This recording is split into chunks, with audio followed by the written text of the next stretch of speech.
जय भोलेनाथ। जय माँ लक्ष्मी। आप सभी भक्तों को सावन माह की हार्दिक शुभकामनाएं। आप सभी का दिन शुभ हो। प्रिय दर्शकों, स्वागत है आप सभी का हमारे YouTube चैनल शिव शक्ति कथा ज्ञान में। आज आप सुनेंगे कि धर्म बढ़ा या लक्ष्मी, यानी धर्म और लक्ष्मी में सर्वश्रेष्ठ कौन है। तो आइए श्रवण करते हैं पावनमयी कथा को। एक बार धर्म और लक्ष्मी जी में बहस हो गई। धर्म बोले कि मैं श्रेष्ठ हूँ और लक्ष्मी बोली कि मैं श्रेष्ठ हूँ। दोनों स्वर्ग के राजा इंद्र के पास गए। इंद्र ने उनसे पूछा कि आप दोनों आज अचानक मेरे पास कैसे आए हो। तब धर्म और लक्ष्मी जी ने अपनी बात इंद्र के सामने रखी। लक्ष्मी ने कहा, हे देवराज इंद्र, धर्म यह मानने को तैयार नहीं है कि मैं सबसे श्रेष्ठ हूँ, क्योंकि बिना लक्ष्मी के जीवन का कोई मूल्य नहीं होता। तभी धर्म ने कहा कि हे देवेंद्र, धर्म के बिना जीवन का भी कोई औचित्य नहीं रहता, इसलिए मुझे लगता है कि मैं श्रेष्ठ हूँ। अब हम चाहते हैं कि आप हमारा न्याय करें और बताएं कि हम दोनों में कौन सर्वश्रेष्ठ है। देवराज इंद्र धर्म संकट में पड़ गए। उन्होंने सोचा कि मैं कैसे बताऊं कि इन दोनों में सर्वश्रेष्ठ कौन है। यदि मैंने लक्ष्मी जी को सर्वश्रेष्ठ बता दिया तो मैं धर्म से चला जाऊंगा, और यदि मैंने धर्म को सर्वश्रेष्ठ बता दिया तो मैं लक्ष्मी विहीन हो जाऊंगा। उन्होंने बहुत सोचा, पर इसका कोई भी हल उनके दिमाग में नहीं आया। आखिर उन्होंने दोनों से कहा कि धरती पर मुझसे भी ज़्यादा एक न्यायप्रिय राजा है। उस राजा का नाम विक्रमादित्य है। आप दोनों उसके पास जाओ और उससे अपना न्याय करवाओ। वह आप दोनों का न्याय बड़ी सरलता से कर देगा। उनकी बात मान लक्ष्मी जी और धर्म दोनों पृथ्वी लोक पर आ गए और राजा विक्रमादित्य के पास पहुँचे। वह राजा से बोले कि हे राजन, आप हमारा न्याय करें। राजा विक्रमादित्य बोले, ठीक है, पहले आप दोनों यह बताओ कि आप अपने आप को सर्वश्रेष्ठ क्यों समझते हो। आप दोनों की बात सुनकर ही मैं यह बताने में समर्थ हो पाऊंगा कि आप दोनों में सर्वश्रेष्ठ कौन है। लक्ष्मी जी और धर्म ने बारी बारी से अपनी बात रखी। राजा विक्रमादित्य के सामने यह समस्या थी कि लक्ष्मी जी बोली कि हे राजन, यदि मनुष्य के पास मैं ना रहूं तो उसका जीवन अर्थहीन हो जाएगा, इसलिए मैं खुद को बड़ी बता रही हूँ। तभी धर्म बोला कि हे राजन, लक्ष्मी के बिना मनुष्य भी सूना है, पर धर्महीन होने के बाद मनुष्य के जीवन का अर्थ समाप्त हो जाएगा, इसलिए मैं सर्वश्रेष्ठ हूँ। लक्ष्मी जी और धर्म ने अपनी अपनी बात राजा विक्रमादित्य के सामने रखी। लक्ष्मी जी बोली कि हे राजन, अब आप ही हम दोनों का न्याय करें और बताएं कि हम दोनों में कौन सर्वश्रेष्ठ है। राजा विक्रमादित्य बहुत विद्वान थे। वह समझ गए कि यह एक अत्यंत कठिन न्याय है। यदि मैंने माता लक्ष्मी को श्रेष्ठ बता दिया तो मैं धर्म से विरक्त हो जाऊंगा, और यदि मैंने धर्म को श्रेष्ठ बता दिया तो लक्ष्मी जी मुझसे रूठ जाएगी। उन्होंने कुछ देर तक सोचा और फिर निर्णय दिया कि धर्म चला जाएगा तो समझो सब कुछ चला जाएगा, इसलिए मैं धर्म को ही सर्वश्रेष्ठ बताऊंगा। आखिर में उन्होंने दोनों से कहा कि मेरे ज्ञान के अनुसार धर्म ही सबसे श्रेष्ठ है। धर्म के बिना जीवन का कोई अर्थ नहीं रह जाता। एक बार यदि लक्ष्मी ना भी रही तो भी काम चल जाएगा। राजा विक्रमादित्य के इस न्याय से माता लक्ष्मी उन पर क्रोधित हो गईं और उनका सारा राज्य और धन वैभव गायब कर दिया। अब विक्रमादित्य दर दर के भिखारी हो गए। ऐसे में उन्होंने अपने राज्य से जाना ही उचित समझा। उन्होंने अपनी तलवार उठाई और अपने घोड़े को लेकर राज्य से निकल पड़े। वहाँ से निकलकर वह एक नदी के पास पहुँचे। अब उन्हें भूख भी लग गई थी, इसलिए उन्होंने सोचा कि नदी से कुछ मछलियाँ पकड़ी जाएं। उन्होंने नदी से कुछ मछलियाँ पकड़ी और उन्हें नदी के किनारे पर रख दिया। उन्होंने सोचा कि स्नान के उपरांत मैं इन मछलियों को खा लूँगा। जैसे ही वह नहाकर नदी से बाहर आए तो देखा सारी मछलियाँ जल में कूद गईं। वह समझ गए कि यह सब लक्ष्मी जी के क्रोध के कारण हुआ है। वह कुछ नहीं बोले और भूखे ही वह अपनी बहन के घर की तरफ चल पड़े। उनकी बहन को वहाँ के गुप्तचरों ने बताया कि तुम्हारा भाई विक्रमादित्य तुमसे मिलने आ रहा है। उसने जब पूछा कि उसका भाई कैसे आ रहा है तो उसे गुप्तचरों ने बताया कि वह अकेला ही घोड़े पर फटे हाल वस्त्रों में आ रहा है। यह सुनकर उसकी बहन ने कहा कि उसे घोड़ों के अस्तबल में ठहरने को कहो। विक्रमादित्य को घोड़ों के अस्तबल में ठहराया गया और खाने के लिए उन्हें चोकर की रोटी दी गई। यह देखकर वह समझ गए कि लक्ष्मी जी की नाराजगी का असर दिख रहा है, इसलिए उन्होंने वह रोटियां वहीं जमीन में गड्ढा खोदकर धरती में गाड़ दी और बोले कि हे धरती माँ, जब मैं दोबारा यहाँ आऊँगा तो आपसे ले लूँगा। आप यह रोटियां इसी स्थिति में संभाल कर रखना। इसके बाद बिना किसी को बताए वह वहाँ से रवाना हो गए। अगले दिन सुबह वह अपने एक प्रिय मित्र के पास पहुँचे। मित्र ने उनका बहुत स्वागत किया। खाने के लिए उनको तरह तरह के व्यंजन परोसे गए। जब राजा विक्रमादित्य खाना खाने बैठे तो उन्होंने देखा कि खूंटी पर नवलखा हार टंगा हुआ था। जैसे जैसे वह भोजन खाते जा रहे थे वैसे वैसे खूंटी भी नवलखा हार को निगल रही थी। वह समझ गए कि यह भी देवी लक्ष्मी की एक चाल है। जब उनके मित्र की पत्नी ने खूंटी से हार गायब देखा तो उसने विक्रमादित्य पर चोरी का आरोप लगा दिया। विक्रमादित्य ने अपनी सफाई में कुछ भी नहीं कहा। उनका मित्र जानता था कि विक्रमादित्य ऐसा नहीं कर सकते, इसलिए उसने अपनी पत्नी को समझाने की बहुत कोशिश की, लेकिन वह नहीं मानी। अब विक्रमादित्य वहाँ से चले गए और दूसरे राज्य में पहुँच गए। लगातार यात्रा करने के कारण वह थक गए थे, इसलिए उन्होंने किसी वृक्ष के नीचे थोड़ी देर आराम करने की सोची। जब वह पेड़ के नीचे बैठे तो थकान के कारण कुछ ही देर में उनको नींद आ गई। इसी दौरान वहाँ के राजा के यहाँ चोरों ने चोरी की थी। वह धन लेकर भाग रहे थे। उनके पीछे राजा के सैनिक थे। सैनिकों के डर से भागते हुए चोरों ने वह धन सोते हुए विक्रमादित्य के पास रख दिया और आगे चले गए। कुछ ही देर में राजा के सैनिक भी चोरों की तलाश में वहां पहुंच गए।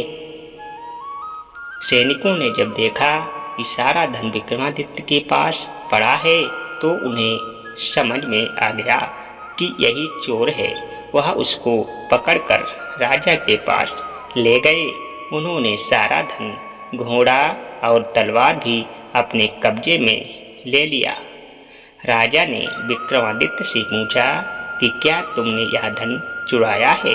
विक्रमादित्य ने कहा कि राजन, मैंने यह धन नहीं चुराया है, पर उनको अपनी बात की सत्यता को सिद्ध करने के लिए कोई साक्ष्य नहीं मिला, इसलिए राजा ने सजा के रूप में उनके दोनों हाथ पांव काटने का हुक्म दिया।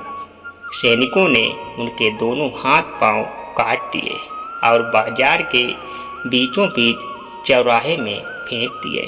इसके साथ ही उन्होंने उनके पास एक जूता रख दिया और वहाँ लिख दिया कि जो भी इधर से गुजरे वह इस अपराधी को 5 जूते अवश्य मारे। अब जो भी राहगीर वहाँ से गुजरता वह उन्हें 5 जूते मारता। अगले दिन जहाँ पर राजा विक्रमादित्य घायल अवस्था में पड़े थे, वहाँ से उस राज्य का एक तेल निकालने वाला तेली गुजर रहा था। वह स्वभाव से एक दयालु व्यक्ति था।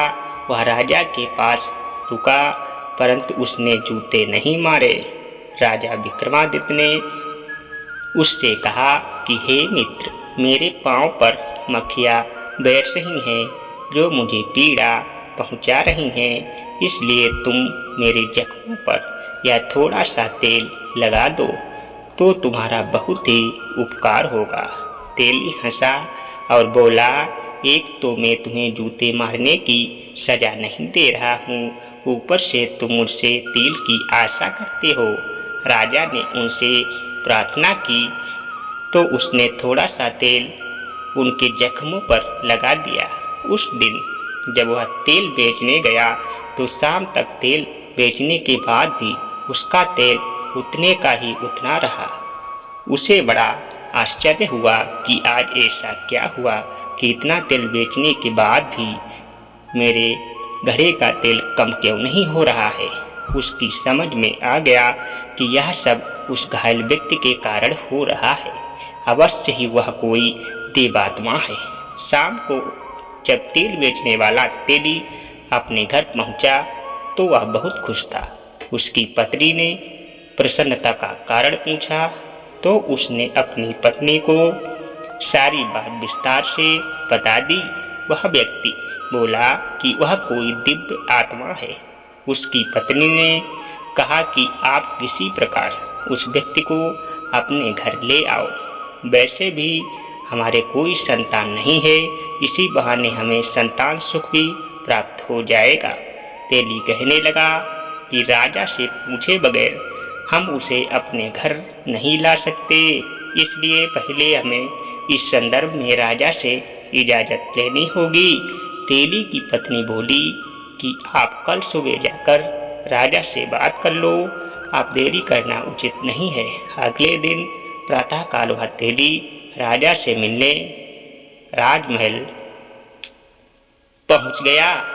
राजा ने तेली से आने का कारण पूछा तो तेली बोला कि मालिक, यदि आप आज्ञा दें तो मैं उस लूले लंगड़े व्यक्ति को अपने घर ले जाऊं। हमारे कोई संतान नहीं है, इसलिए हमारी इच्छा है कि हम उसको अपने साथ रखकर संतान सुख प्राप्त करें। राजा कुछ देर सोचता रहा, फिर बोला कि वैसे भी वह व्यक्ति हमारे लिए किसी काम का नहीं है, इसलिए तुम उसको अपने घर ले जा सकते हो। राजा की आज्ञा मिलते ही वह तेली विक्रमादित्य को अपने घर ले आया।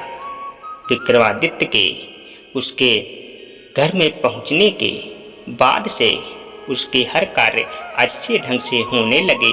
वह विक्रमादित्य की जितनी सेवा करते उनकी समृद्धि उतनी ही बढ़ती जाती। इधर राजा की राजकुमारी बहुत ही विदुषी थी। वह लगभग हर कला में पारंगत थी। वह शाम को दीपक राग गाकर महल और शहर के दियों को प्रज्वलित करती और फिर जब वह रात को दिए बुझा देती, विक्रमादित्य फिर से दीपक राग गा गाकर दिए प्रज्वलित कर देते। जब 2-3 दिन ऐसा हुआ तो राजकुमारी को विश्वास हो गया कि राज्य में कहीं न कहीं विक्रमादित्य रहते हैं, क्योंकि दीपक राग गिनती के ही लोग हैं जिनमें विक्रमादित्य सर्वश्रेष्ठ हैं। उन्हीं दिनों राजा ने राजकुमारी का स्वयंवर रचा दिया। दूर दूर के राजाओं और राजकुमारों को आमंत्रित किया गया। जिस दिन स्वयंवर था उससे पिछले दिन विक्रमादित्य ने तेली से कहा कि हे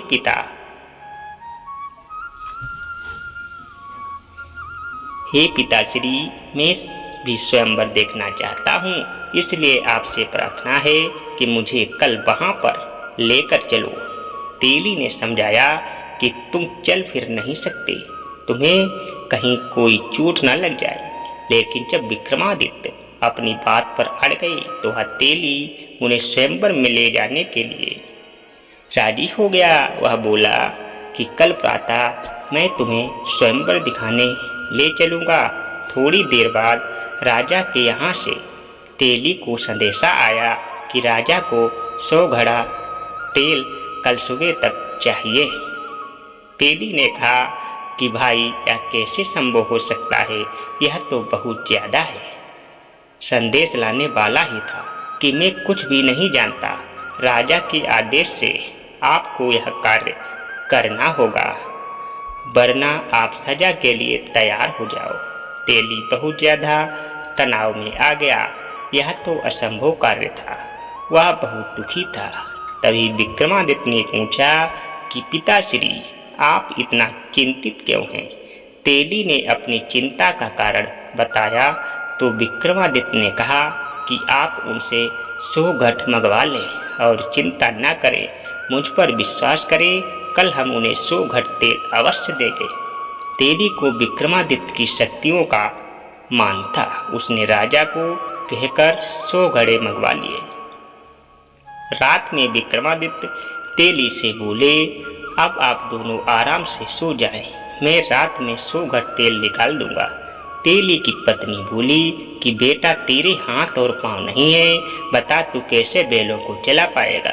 विक्रमादित्य ने कहा, माँ तो निश्चिंत होकर सो जा, मैं सब कार्य कर लूँगा। रात में विक्रमादित्य ने 100 घट तेल निकाल दिया।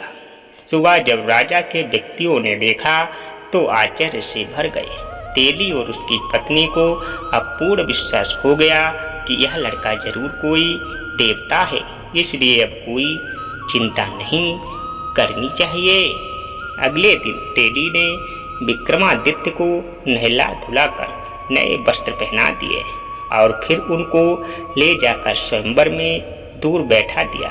कुछ समय उपरांत जब सब राजा और राजकुमार आ गए तो राजकुमारी को वर के चुनाव के लिए भेजा गया। राजकुमारी ने उन लोगों में विक्रमादित्य को तलाशना शुरू किया।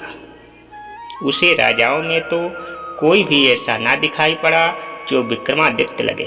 तभी उसकी निगाह दूर बैठे अपंग व्यक्ति पर गई। उनमें से बहुत तेज दिखाई पड़ा। उनका तेज देखकर वह समझ गई कि वही राजा विक्रमादित्य हैं। बस फिर क्या था, वह माला लेकर उनकी ओर चल पड़ी और पास पहुंचकर माला उनके गले में डाल दी। वहां उपस्थित राजा, राजकुमार और लोग आश्चर्यचकित हो गए कि आखिर राजकुमारी ने ऐसा क्यों किया। राजकुमारी के परिवार के लोगों ने कहा कि लगता है राजकुमारी की तबीयत सही नहीं है, इसलिए उससे यह गलती हो गई है। सब ने राजकुमारी को पंखा किया, जल पिलाया और फिर से वर के गले में डालने के लिए माला दी। राजकुमारी ने माला फिर से विक्रमादित्य के गले में डाल दी। वहां उपस्थित जनसमूह को लगा राजकुमारी का स्वास्थ्य सही नहीं है, इसलिए वह इस प्रकार का व्यवहार कर रही है। इतनी सुंदर राजकुमारी आखिर क्यों एक अपाहिज के गले में माला डाल रही है। लोगों के सुझाव से राजकुमारी को दोबारा माला दी गई ताकि वह सही वर का चुनाव कर सके। पर इस बार भी राजकुमारी ने विक्रमादित्य के गले में ही माला डाली। राजकुमारी के इस व्यवहार से वहां आए राजा और राजकुमार क्रोधित होकर राजकुमारी के पिता से बोले कि यदि आपकी पुत्री को एक अपाहिज से ही विवाह करना था तो हम सबको आपने निमंत्रण क्यों भेजा। राजा भी बहुत शर्मिंदा थे, पर क्या करते, सामाजिक रीतियों का पालन करना भी जरूरी था। इसलिए उन्होंने राजकुमारी का विवाह उस अपाहिज के साथ करवा दिया और राजमहल से विदा कर दिया। राजकुमारी राजा विक्रमादित्य के साथ उस तेली के यहाँ जाकर रहने लगी। तेली और उसकी पत्नी इस बात से चिंतित थे कि राजकुमारी आखिर उनके साथ कैसे रह पाएगी, पर राजकुमारी ने उनकी चिंता को निरर्थक साबित कर दिया। वह उनके साथ सहजता से रहने लगी। एक दिन विक्रमादित्य ने राजकुमारी से कहा कि आज उनका हिरण का मांस खाने का मन है, अतः वह जाकर अपने भाइयों से ताजा शिकार किए किसी हिरण का मांस लेकर आए। राजकुमारी का मन नहीं था कि वह अपने भाइयों से कुछ भी मांगे, परंतु वह अपने पति की इच्छा का भी सम्मान करना चाहती थी। इसलिए मन मारकर वह अपने भाइयों के पास गई। जब उसकी भाभी ने उसके आने का कारण पूछा तो उसने उन्हें यह बताया कि उसकी हिरण का मांस खाने की इच्छा है। वहाँ उसने विक्रमादित्य की इच्छा को अपनी इच्छा बताया। वह नहीं चाहती थी कि कोई उसके पति के बारे में कुछ गलत कहे, पर फिर भी उसकी भाभियों ने उसे उसके पति के बारे में सुनाया और बोली, जब हिरण के मांस का इतना शौक ही था तो किसी अच्छे व्यक्ति को पति के रूप में चुना होता। राजकुमारी उनकी चली कटी बातें सुनकर वापस आ गई। उसने सारी बातें विक्रमादित्य को आकर बताई। विक्रमादित्य ने कहा कि कोई बात नहीं, तुम उनसे मेरी तलवार और मेरा घोड़ा मांग लाओ। राजकुमारी जब वापस जाने लगी तो विक्रमादित्य को कुछ याद आया। उन्होंने राजकुमारी को अपना एक रुमाल यह कहते हुए कहा कि मेरी तलवार और घोड़ा कोई दिक्कत करे तो यह रुमाल उन्हें दिखा देना, वह चुपचाप आ जाएंगे। जब राजकुमारी वापस महल पहुंची तो उसकी भाभियों ने उसका फिर मजाक बनाया। राजकुमारी बोली, उनका घोड़ा और उनकी तलवार लेने आई हूँ। तलवार और घोड़े ने भी वहाँ आतंक मचा रखा था, कोई उनके करीब नहीं जा पा रहा था। जब राजकुमारी ने उनकी मांग की तो भाभियों ने सोचा कि अच्छा है यह उनका शिकार बन जाए, इससे हमें सुकून मिल जाएगा। उन्होंने वहाँ से दोनों को ले जाने को कह दिया। जब राजकुमारी उनको लेने गई तो तलवार सांप बनकर उसे काटने दौड़ी और घोड़ा दुलत्तियाँ मारने लगा। राजकुमारी को विक्रमादित्य की कही बात याद आ गई। उसने तुरंत रुमाल निकालकर उन्हें दिखा दिया। विक्रमादित्य का रुमाल देखते ही दोनों शांत हो गए। राजकुमारी ने तलवार उठाई और घोड़े की लगाम पकड़कर वापस विक्रमादित्य के पास आ गई। जब शाम होने को हुई तो विक्रमादित्य ने राजकुमारी से कहा कि अब वे उसे घोड़े की पीठ पर बैठा दें। आज वह जंगल में शिकार खेलने जाएगा। राजकुमारी ने कहा कि आप घोड़े की सवारी कैसे कर पाएंगे। राजकुमारी ने तेली की मदद से विक्रमादित्य को घोड़े पर बैठा दिया, पर बिना किसी पकड़ के घोड़े पर से गिरने लगे। राजकुमारी यह सब देखकर बहुत दुखी हुई। उसकी आंखों में पानी भर आया। उसने आंखों के आंसुओं को छुपाने के लिए मुंह दूसरी ओर घुमा लिया। तभी उन्हें लगा कि जैसे घोड़े की लगाम को कोई उनके हाथों से खींच रहा है। उसने जल्दी घूमकर विक्रमादित्य की ओर देखा तो वह स्तब्ध हो गई। उसने देखा राजा विक्रमादित्य घोड़े पर सवार थे। वह बहुत खुश हुई। उसकी आंखों में यह जानने की जिज्ञासा भर आई कि आखिर यह सब कैसे हुआ। विक्रमादित्य ने उसे आश्वासन दिया कि शिकार से लौटने के उपरांत वह सारी बातें उसे बता देंगे। विक्रमादित्य ने जंगल में पहुंचकर जो भी शिकार किया उसके कान और पूंछ काट लिए और शिकार को वहीं छोड़ दिया। उसी समय राजकुमारी के भाई भी शिकार पर गए हुए थे। उन्होंने जंगल में ताजा शिकार देखा तो उनके मन में लालच आ गया। उन्हें बिना मेहनत किए ताजा शिकार मिल रहा था। उन्हें लगा कि यह ताजा शिकार तो उनके लिए पुरस्कार के समान है। उन्होंने वह सारा शिकार उठा दिया। उन्होंने उसके लिए शिकारी को धन्यवाद दिया और अपने महल की तरफ वापस चल पड़े। वह अभी और कुछ दूर चले होंगे कि उन्हें तेज प्यास लग गई। उन्होंने अपने घोड़े को पास के जलाशय की ओर मोड़ लिया। वहां पर जैसे ही उन्होंने जल पीने का प्रयास किया, एक आवाज ने उन्हें जल पीने से रोक दिया। उन्होंने आवाज की दिशा में देखा तो पाया कि वहां एक योगी खड़ा था। एक राजकुमार ने योगी को जल पीने से मना करने का कारण पूछा तो योगी बोले कि हे राजकुमारों, यहाँ का जल बिना मेरी अनुमति के कोई भी दूसरा जीव नहीं पी सकता। राजकुमारों का प्यास के कारण बुरा हाल हो गया था, इसलिए वह योगी से जल के लिए विनती करने लगे। योगी ने कहा कि यदि तुम जल पीना चाहते हो तो उसके लिए तुम्हें अपने कूल्हों पर गर्म सिक्के से गुदवाना पड़ेगा। जल के बिना उनकी ग्रीवा शुष्क हो चुकी थी, इसलिए शर्त मानने के अतिरिक्त उनके पास कोई और चारा ही नहीं था। इसलिए शर्त के अनुसार उन्होंने अपने कूल्हों पर सिक्के से गुदवाया और फिर जल पीकर रवाना हो गए। इधर विक्रमादित्य, जो कि योगी बने हुए थे, अपने निवास स्थान पर लौट आए। घर पहुंचते ही जिज्ञासा से भरी राजकुमारी तेली और उसकी पत्नी उनके चारों तरफ एकत्र हो गए। वह बोले कि हे देवताओं की तरह दिखने वाले, तुम अपना परिचय देकर हमारे भीतर पैदा हुई जिज्ञासा का अंत करो।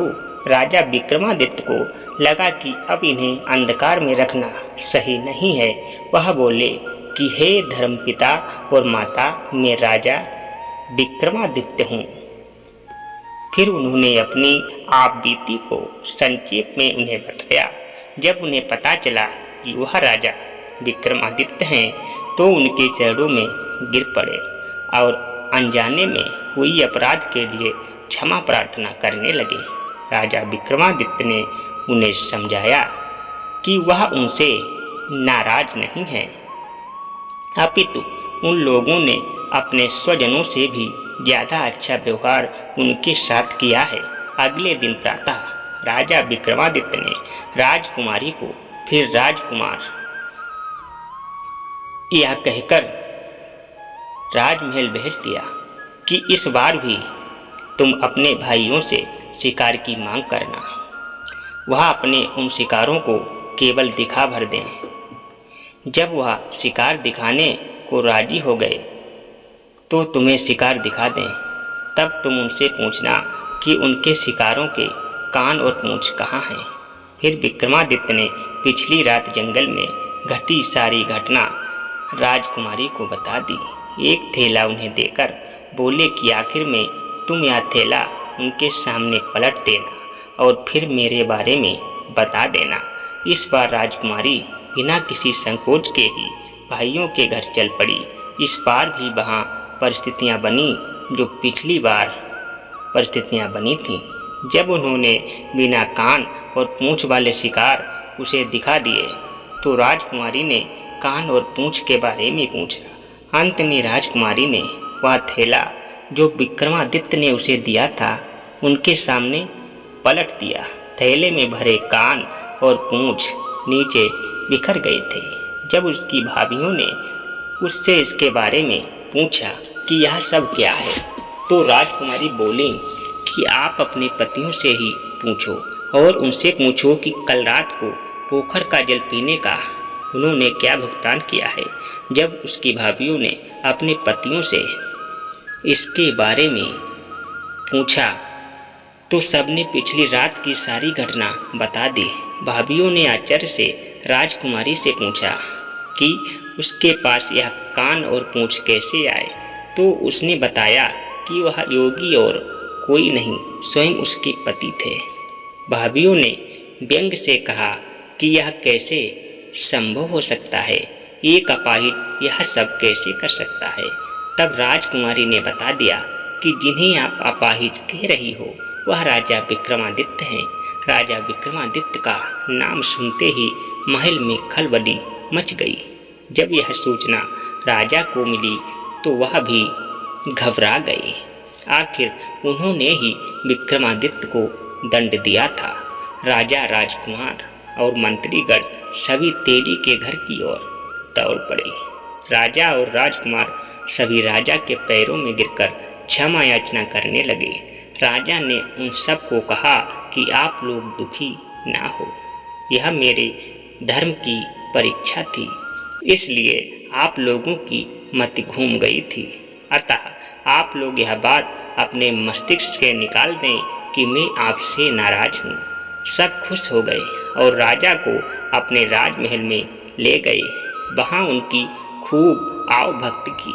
कुछ दिन वहाँ रहने के उपरांत राजा ने वहाँ से विदा ले ली। उन्होंने पूरे साजो सामान से उन्हें विदा किया। राजा विक्रमादित्य वहाँ से पूरे सम्मान के साथ रवाना हुए। राजा ने भी उन्हें भरपूर सम्मान भी दिया। सैनिकों ने पूछा कि राजन, अब हम किस ओर चलें? तो विक्रमादित्य ने कहा कि आप लोग मेरी बहन के घर की ओर चलो। जब वे लोग विक्रमादित्य की बहन के नगर के पास पहुँचे तो बहन को भी उसके गुप्तचरों से समाचार प्राप्त हो गया कि उसका भाई विक्रमादित्य आ रहा है। उसने अपने गुप्तचरों से पता किया कि विक्रमादित्य किस परिस्थिति में आ रहा है, तो गुप्तचरों ने बता दिया कि वह पूरे लाव लश्कर के साथ आ रहा है। बहन ने तुरंत राज्य के कर्मचारियों से उनके भव्य स्वागत के लिए कहा और बोली उसे विशेष महल में ठहराया जाए। जब विक्रमादित्य पहुंच गए तो बहन उनके लिए बेहतरीन व्यंजन बनाकर उनके स्वागत में पहुंच चुकी थी। राजा विक्रमादित्य ने वहां भोजन करने से मना कर दिया और बहन को लेकर गौशाला में पहुंचे। एक जगह जमीन खोदकर उन्होंने वही सूखी रोटियां निकालीं जो उसकी बहन ने उस समय उनके लिए खाने को भेजी थीं। जब उन पर लक्ष्मी जी की कृपा थी, बहन बहुत शर्मिंदा हुई। उसने अपने किए पर शर्मिंदगी जताई, लेकिन विक्रमादित्य ने कहा कि बहन, मुझे इस बात का कोई दुख नहीं है, पर तुम्हें संबंधों की मर्यादा का पालन करना था। अगले दिन वह वहां से रवाना हो गए। कर्मचारियों से अपने मित्र के घर पहुंच गए। जब वह मित्र के घर पहुंचे तो मित्र बहुत प्रसन्न हुआ और बोला कि मैं तुम्हें प्रसन्न देखकर बहुत खुश हूँ। तुम्हें देखकर मन बहुत ही आनंदित हुआ है। आपसे अनुरोध है कि आज आप रात कम से कम मेरा आतिथ्य स्वीकार करें। विक्रमादित्य ने कहा कि मित्र, मुझे खुद को भी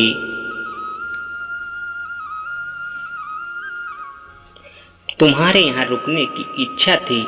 वह विक्रमादित्य को लेकर अपने विशेष कक्ष में पहुंचा। वहां दोनों मित्रों के मध्य पुराने दिनों की चर्चा हुई। रात को खाने के समय विक्रमादित्य को उसी स्थान पर भोजन परोसा गया जहां पिछली बार खाना के समय खूंटी ने हार निगल लिया था।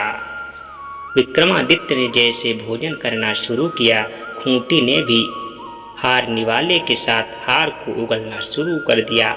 जैसे ही विक्रमादित्य का भोजन समाप्त हुआ, रानी का नौलखा हार खूंटी पर टंगा दिखाई पड़ा।